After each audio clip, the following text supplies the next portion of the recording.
Vous ressortir tous les matchs de Liverpool depuis 2 mois. C'est incroyable. Non, mais alors, Ce sera un exploit pour Liverpool de battre Madrid. Oui, bah, au moins, ça c'est bien, on a bien compris la question. Oui. Philippe, en revanche, on peut se dire qu'aujourd'hui, les résultats de Liverpool ne sont pas à la hauteur de leurs investissements et du club que Merci. Vous allez dans le sens de Momo, on est bien d'accord. Bien sûr, mais c'est-à-dire qu'on est en droit d'attendre autre chose. Ils sont 11e ou 9e, je ne sais plus, en Ligue des Champions.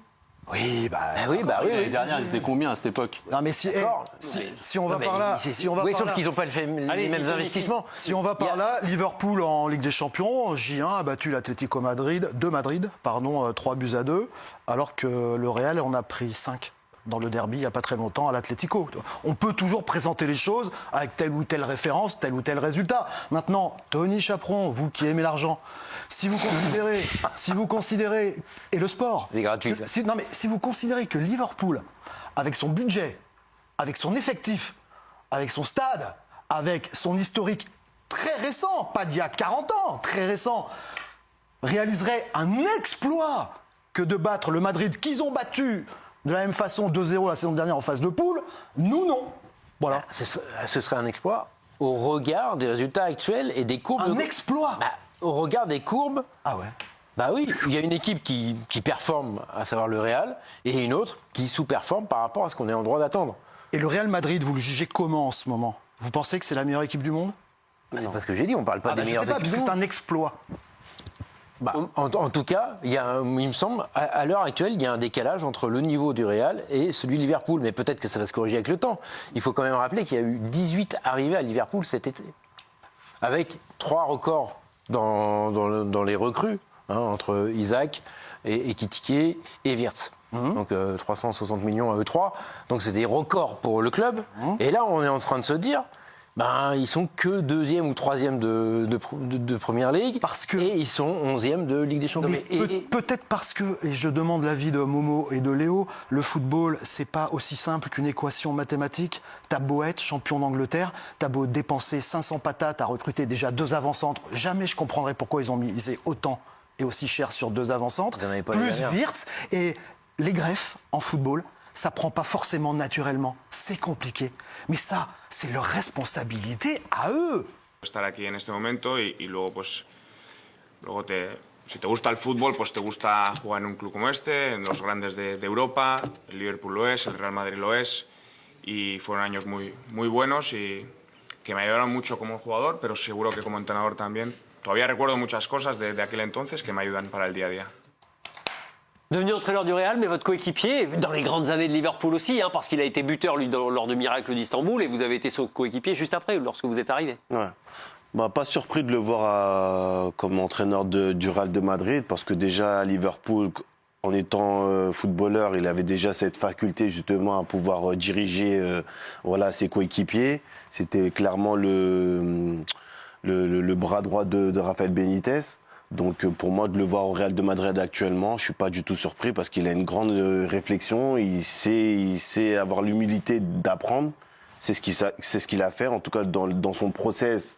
Quand il a arrêté le foot, il a été à Saint-Sébastien, il a appris avec les jeunes et ensuite il est monté étape par étape et aujourd'hui le Real de Madrid, très content pour lui parce qu'au-delà du fait que ça soit un ex-coéquipier à moi, c'est un grand ami à moi et je suis vraiment content de le voir à ce niveau-là. Parlez-nous du Xabi Alonso dans le vestiaire, de celui que vous avez pu côtoyer dans la vie. Qu'est-ce qu'il a de si fort? Grand joueur, mais très simple. Il ne se prenait pas la tête, c'était vraiment un leader né. C'était vraiment une très belle personne et qui avait cette faculté-là à unir tout le monde et à donner l'importance à tout le monde et surtout respecter tout le monde. Quelques images du Liverpool de votre époque, bien sûr. Alors, je suis désolé, il n'y avait pas que Xabi Alonso, pardon. N'oublions pas que vous avez aussi joué avec Steven Gerrard dans un milieu de terrain de Liverpool qui était quelque chose, quand même. C'était plus que quelque chose. Moi, en tant que vous arriviez à avoir du temps de jeu entre ces deux-là. Ouais, on jouait justement. Rafael Benitez, il faisait un système où je jouais avec Xavi au milieu, avec les deux milieux défensifs et Gerrard juste devant nous. Donc ça faisait c'est pas mal. Est-ce que vous avez réussi l'exploit de gagner des matchs en Coupe d'Europe?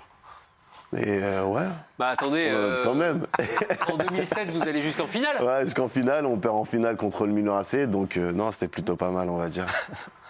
Xabi Alonso, l'entraîneur du Real Madrid, demain avec Kylian Mbappé forcément, hein, parce que Mbappé marche très très fort en ce moment.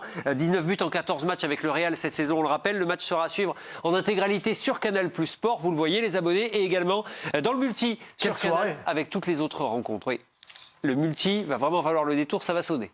Ça va sonner vraiment parce qu'avec toutes ces grandes affiches, et puis il y aura également Monaco en déplacement à Bodo-Glimt, on le rappelle, c'est l'autre club français en plus du Paris Saint-Germain opposé au Bayern. Mano régulière, mais qui est favori? Léo Dubois. Pour moi, le PSG. Ouais, ils ont toutes les individualités, ils ont la force collective, ils récupèrent des joueurs pour pouvoir embêter le Bayern. Donc moi, je me place plutôt du côté du PSG. Ok, c'est franc. Le palmarès doit jouer. Philippe? Pareil, PSG ça fait deux. Quand même, PSG quand même, on développera, mais son statut, jouer à la maison, et quand même l'objectif top 8, voire top 2 qui est important, donc quand même PSG. Ludovic? On parle du PSG ou de Kirat Almaty là? Non. On parle du PSG, donc PSG, PSG qui est favori, évidemment. Évidemment, on va en reparler. Non, en face, on n'a pas une équipe qui a gagné ses 15 matchs de l'année. Mais c'est le champion d'Europe, ils vont monter l'intensité, ils seront au rendez-vous. Bon. Moi, c'est le Bayern. Allez-y, Tony. Non, mais c'est sur les dynamiques des deux équipes. Bien sûr. Ouais, une équipe qui survole, qui marque au moins 3 buts par match, et une équipe qui est un peu plus en délicatesse, au moins au championnat, et avec des joueurs qui sont absents. Donc, moi, je mettrais plutôt une pièce sur le Bayern. Mohamed Sissoko, Momo. Moi, je vais mettre une pièce sur le Paris Saint-Germain, parce que c'est le tenant du titre et parce que c'est une équipe très compétitive. Et après, c'est vrai qu'ils sont diminués avec l'absence de Ousmane. En tout cas, je ne sais pas s'il va rentrer dans le 11 de départ. Mais en tout cas, ça reste quand même une équipe très compétitive. Alors, vous avez tous planté le décor et je vous en remercie. On sent qu'il y a forcément un rapport de force en faveur du Paris Saint-Germain à l'heure actuelle, un peu moins de 24 heures avant le match. Mais Tony, je vous rejoins. N'oublions pas qu'en face, la dynamique, elle est clairement pour les Bavarois. Ludovic, je vous sens assez ferme sur votre prise de décision. Tant mieux. Mais comment occulter le record du Bayern, les 15 victoires de suite, tous les buts marqués, la quarantaine de buts franchis? Peut-être parce que c'est Paris en face, en fait. Et évidemment, ce ne sera pas simple parce qu'il n'y a pas un match facile, surtout en Ligue des Champions. Mais Paris joue à domicile. Paris sait monter l'intensité. On l'a vu notamment au Barça où il y avait une équipe diminuée. Ils sont menés 1-0, ils reviennent et ils gagnent 2-1. Ils peuvent le faire demain. Pourquoi ils ne le feraient pas? Bien entendu, parce que Paris a gagné tous ses matchs aussi. Maintenant, je vous trouve tous très optimistes. Alors, est-ce que c'est de manière objective ou c'est le palmarès qui parle, Léo? Non, j'essaie de parler toujours de manière objective. Bien sûr. Mais moi, je pense que l'équipe actuelle du PSG, elle est programmée pour jouer avec des champions. Et demain, ils ont largement les capacités à domicile devant leurs supporters pour pouvoir enflammer un stade, marquer des buts et gagner ce match-là. Et à choisir ces matchs, est-ce qu'au bout d'un moment, alors j'emploie l'expression choisir ces matchs parce que c'est l'impression que le Paris Saint-Germain me donne, est-ce qu'il n'y a pas une part de risque? C'est-à-dire, contre Nice, ça a été moyen, à Lorient, très moyen aussi, on peut facilement réenclencher comme ça?